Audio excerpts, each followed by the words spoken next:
बिस्मिल्लाहिर्रहमानिर्रहीम। अस्सलाम वालेकुम नाज़रीन, एटीएन वर्ल्ड के प्लेटफॉर्म से खुश आमदीद। किस्त के आगाज में बाइंदर इस्मेहान को कहते हैं वो ठहरता है तो अच्छा होता, लेकिन नहीं ठहरा और चला गया। वाज़ेह है कि वो कुछ बुरा करने जा रहा है। इस्मेहान कहती है वो अपनी चाल को राज की तरह छुपा रहा है, लेकिन वो हमें भी अच्छी तरह से जानता है। जब मसला हमारे मुस्तकबिल का है तो वो हमारी वफादारी की परवाह नहीं करेगा। दूसरी तरफ एनी गोल कली में ओलूफ कहता है कि उस्मान ये तो सिर्फ आगाज है, मैं तुम्हारे कारवान शहर और लोगों को चला कर राख कर दूंगा और आखिर में तुम्हें भी। फरीक पहले ही इसके खानदान के साथ है, क्या इसकी कोई खबर है? फरोदी कहता है कि इसकी कोई खबर नहीं है। ओलूफ कहता है कि ये वाज़ेह है कि इसमें ज्यादा वक्त लगता है, एक सिपाही इसे देखने के लिए भेज दो।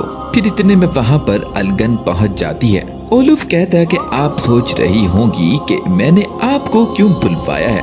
ये माले गनीमत तुर्कों से इंतकाम लेने का बदला है। मैं इसे ईसाईयत के लिए वक्फ करना चाहता हूँ। मैं आपकी राय सुनना चाहता हूँ। अलगन कहती है कि आपने बहुत अच्छा सोचा। मैं कहती हूँ कि सुबह के वक्त सूरज की पहली किरणों के साथ कलीसा पहुँचे, गनीमत के साथ पहुँचे, अपने तमाम सिपाहियों को भी लाइएगा। ओलूफ कहता है कि हर किसी को वो सब कलीसा में पूरे नहीं आ सकते हैं। अलगन कहती है फिर सिर्फ अपने सबसे माहिर और बहादुर कमांडर और फौजी ले आएं, ताकि वो आपकी दुआओं से फायदा उठा सके और बरकतें समेट सके। फिर इतने में सिपाही आकर बताता है वालिदा सुल्तान की तरफ से खबर है कि वो कल सुबह यहाँ आ जाएंगी। ओलूफ कहता है कि रहबा एरिनी हमें अपनी मुकद्दस कार्रवाई को मुलतवी करना होगा, कल एक अहम मेहमान आने वाला है। अलगन कहती है कि ठीक है, मेहमान ज्यादा अहम है। मेहमानों के जाने के बाद आप कलीसा में तशरीफ लाइएगा।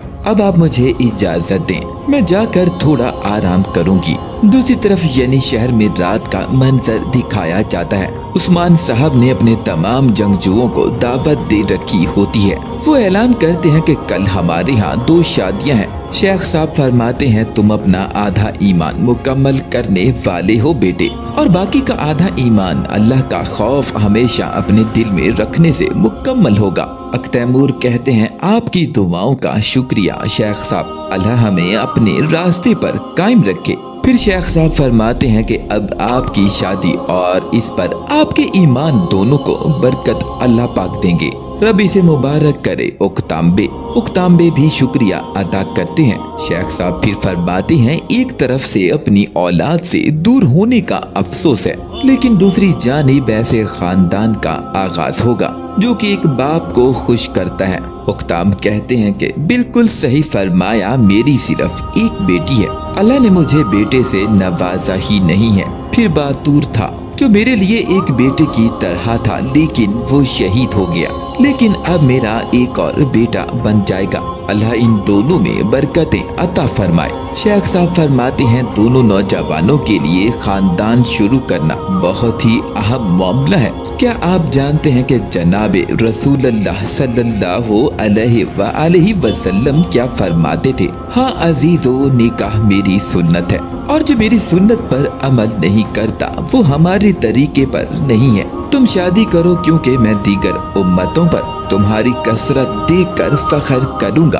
अलाउद्दीन कहते हैं कि शेख दादा कसरत से क्या मुराद है? शेख साहब फरमाते हैं वो लोग जिनके नूर इस्लाम से रोशन हो, ऐसे मोमिनों की कसरत मुराद है। इनकी शादी होगी और बच्चे होंगे। वो बच्चे इस्लाम के अखलाकियात से परवान चढ़ेंगे और अलाए कलमतुल्लाह की दावा अपनी माँ और बाप की तरह जहान में फैलाएंगे। जब मैदाने हशर सजेगा, जिन्होंने इस दावा को आगे बढ़ाने में मदद की वो हौज़े कौसर पर रसूलुल्लाह सल्लल्लाहु अलैहि वसल्लम से मुलाकात का शर्फ हासिल करेंगे। सुबहान अल्लाह। यहाँ बेटे कसरत से ये मुराद है। उस्मान साहब कहते हैं कि अलाउद्दीन, मैं देख रहा हूँ कि तुम वाकई इस मौजू में दिलचस्पी रखते हो, लेकिन अभी तुम्हें इंतजार करना होगा, तुम्हारा भाई तुमसे आगे है। अलाउद्दीन कहते हैं कि मैंने तो इसलिए नहीं पूछा था उस्मान सरदार, लेकिन फिर भी जो आपको मुनासिब लगे। शेख साहब फरमाते हैं, मैं शहजादे की नीयत जानता हूँ उस्मान बे। वो पहले अक तैमूर की अलचीचक बेटी से शादी की बजाय इस दूसरी शादी का पूछ रहा है जिसकी आपने बात की। आपने फरमाया कि कल 2 शादियां होंगी। शेख साहब मजीद फरमाते हैं, अजीजो, जिस तरह निकाह मोमिन के लिए अहम है, जंग भी इतनी ही अहमियत रखती है, इसलिए दोनों को शादियां करार दिया जा सकता है। दोनों ही हमें ज्यादा कसरत देती हैं। हम जंग कुफ्फार को अपनी तरफ लाने के लिए लड़ते हैं, इस्लाम फैलाने के लिए लड़ते हैं। जंग के दौरान भी हम अपना इखलाक बरकरार रखते हैं। इस वजह से मोमिन मैदाने जंग में बहुत से काफिरों को असर अंदाज करता है और इन्हें इस्लाम का शर्फ हासिल करने की वजह बनता है। मोमिनों की तादाद बढ़ती है, वो बहैसियत काफिर आपसे लड़ते हैं।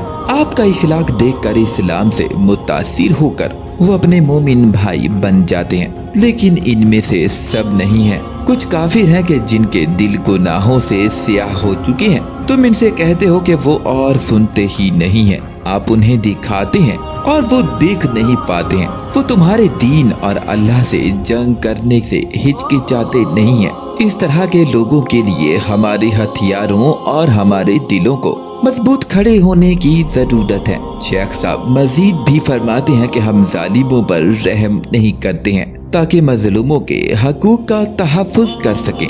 फिर उस्मान साहब फरमाते हैं कि ये हमारा फर्ज है शेख मोहतरम, हम अपने रसूल हजरत मोहम्मद सल्लल्लाहु अलैहि वसल्लम की अहादीस सुनते हैं और इस पर अमल करते हैं इंशाअल्लाह। इसीलिए हम तादाद में बहुत ज्यादा होना चाहते हैं ताकि हम जालिमों के खिलाफ खड़े हो सकें। यही हमें मजीद आगे लेकर जाएगा। यही वो दरिया है जो हमारे ख्वाब को हकीकत बनाता है। हमारा मुकद्दर इस्लाम के लिए लड़ने वाली तलवारें हैं, लेकिन इन तलवारों के लिए हमें बहुत से हाथों की जरूरत है। शेख मोहतरम शेख साहब फरमाते हैं कि माशाअल्लाह सिपाही बहुत बहादुर हैं। वो जंग की दावत में शामिल होने से नहीं हिचकिचाते हैं, लेकिन मैं देख रहा हूँ कि जब दूसरी ईद होती है तो वो सुस्ती का मुजाहिरा करते हैं। उस्मान साहब फरमाते हैं कि इनकी भी बारी आएगी शेख मोहतरम, ये सब भी करेंगे और अनागौल लेने के बाद हम इन सब की शादी की दावतें वहीं रखेंगे इंशाअल्लाह। इनके पास कोई और राह फरार नहीं है। दूसरी तरफ खवातीन अलचीचक की शादी की तैयारियों में मसरूफ दिखाई जाती हैं। मेहंदी लगाने की रस्म का आगाज हो चुका होता है। खवातीन मुख्तलिफ गीत गा रही होती हैं। आयशा खातून अलचीचक को कहती हैं कि मेहंदी मुबारक हो बेटी। मलहन खातून कहती हैं कि बैंगी खातून आप माँ होने के मुश्किल हिस्से में पहुँच चुकी हैं। बैंगे कहती हैं कि जी बिल्कुल मलहन खातून, दिल में सुराख हो चुका है। आयशा खातून कहती हैं, बैंगे फिक्र ना करें, आपकी बेटी मेरी बेटी है। बैंगे कहती हैं कि मैं जानती हूँ आयशा खातून, मुझे फिक्र नहीं है, लेकिन मैं माँ होना। बाला कहती हैं कि हाँ खवातीन, क्या हमें फतह के मौके पर मेहंदी नहीं लगानी चाहिए? मलहन कहते हैं कि हाँ, मेहंदी के बगैर फतह नहीं हो सकती है। फिर खवातीन खड़ी हो जाती हैं। बाला हाथ में मेहंदी उठाकर कहती हैं, जंग करने वालों के पास हथियार कुर्बानी का जानवर समझकर मेहंदी लगी होती है। खवातीन मर्दों की शहादत के पीछे भागती हैं। शहादत हमारा नफ्स और गाजा हमारा खून है। अगर आप शरबत के प्यासे हैं तो शहादत का शरबत पिएं। बाजियों, आप फातिमा अम्मा बाजियान शहादत के लिए लड़ती हैं। फिर सब खवातीन बिस्मिल्लाह पढ़कर अपने हाथों पर मेहंदी लगा लेती हैं। दूसरी तरफ उस्मान साहब ऐनी गोल पर हमले से पहले फजर की नमाज अदा कर रहे होते हैं। उस्मान साहब खुद इमामत करवाते हैं। नमाज से फारिग होकर उस्मान साहब रब के हजूर दुआ करते हैं कि हमें दावा का शर्फ हासिल हुआ, हम जंग के लिए निकले हैं। अल्लाह का शुक्र है, ऐ अल्लाह हमें फतह हासिल हो और इसने नई जमीनों को फतह करने की तौफीक अता कर, और जिसने हमसे हमारी चीजें हमसे छीन कर हमें इम्तिहान में कामयाब होने का शर्फ अता किया। जो हमारा है इसे हासिल किए बगैर पीछे हटना हमारे लिए हराम है। हम सब सिपाही हल्फ उठाते हैं, हमारी दुआओं को कबूल फरमा या मेरे अल्लाह। दूसरी तरफ यनी शहर में ओरहान अपने सिपाहियों को कहता है, अनागोल की फतह करीब आ चुकी है, हमारा काम यनी शहर की हिफाजत करना है। जब तक कि उस्मान बे वापिस नहीं आते हैं तब तक हर कोई अपना वजीफा पूरा करेगा। शहर का दाखला हथियारों का गोदाम اور درمیانی حصہ۔ سپاہی کہتا ہے کہ ہر جگہ سپاہیوں کی تعداد میں اضافہ کیا گیا ہے جناب۔ عثمان کہتے ہیں کہ ہر کوئی اپنے وظیفے پر تعینات ہو جائے۔ علاؤالدین کہتا ہے کہ بھائی جان کیا ہم اناگول کو فتح کر لیں گے؟ دوسری طرف ترگت صاحب اناگول کے اندر داخل ہو چکے ہوتے ہیں۔ ترگت نقشے پر دیکھ کر کہتے ہیں کہ یہ سب سے کمزور دروازہ ہے جیرکتائے۔ عثمان بھی اور سپاہی یہاں سے داخل ہوں گے۔ کتان، آزر اور الگن تم سپاہیوں کو دروازے پر بھیج دو گی۔ کئی خواتین وہاں موجود ہوں گی۔